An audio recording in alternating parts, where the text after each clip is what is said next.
বাঙালি বিয়ে বাড়িতে যেসব ঘটনা ঘটবেই।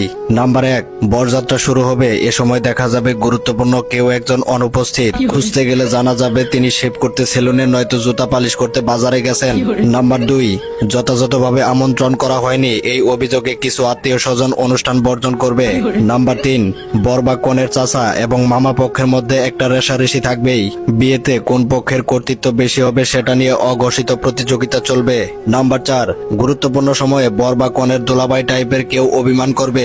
তার মান ভাঙাতে অন্য মুরব্বীরা অক্লান্ত পরিশ্রম করে যাবে। নাম্বার 5, কনের বাড়িতে গেট দিয়ে ঢোকার সময় টাকা দেয়া নিয়ে ব্যাপক দেন দরবার হবেই। কখনো কখনো এটা মারামারি পর্যায়ে চলে যাবে। মেয়েরা 1 গ্লাস চিনি ছাড়া শরবত দিয়ে 5,000 টাকা দাবি করে বসবে। নাম্বার 6, বরযাত্রীরা কখনোই যথাসময়ে কনের বাড়িতে পৌঁছাতে পারবে না এবং নির্দিষ্ট সংখ্যার চেয়ে বরযাত্রী বেশি হবেই। এটা নিয়ে তাদেরকে কনে পক্ষের খোটাও হজম করতে হবে।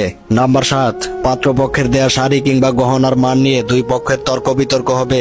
এসব ক্ষেত্রে কনের খালা বা ফুপুরা বেশি উৎসাহী হয়। নাম্বার 8, মেয়ের বাবা কর্তৃক ছেলের যোগ্যতা অনুযায়ী খুশি করে দেয়া। যৌতুক নয়, কিন্তু নিয়েও বাদানুবাদ হবে। নাম্বার 9, খাবার নিয়ে একটা ঝামেলা হবে। অনেক সময় অতিরিক্ত মেহমানের কারণে কোনো একটা নির্দিষ্ট আইটেম শর্ট পড়বে আর সেটা নিয়ে তুলকালাম বেঁধে উঠবে।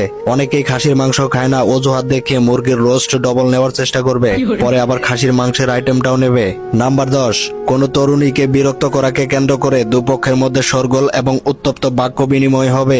নাম্বার 11, বর বা কনে যতই সুন্দর হোক না কেন দাওয়াতে আসা কিছু মানুষ খুদ বের করবেই।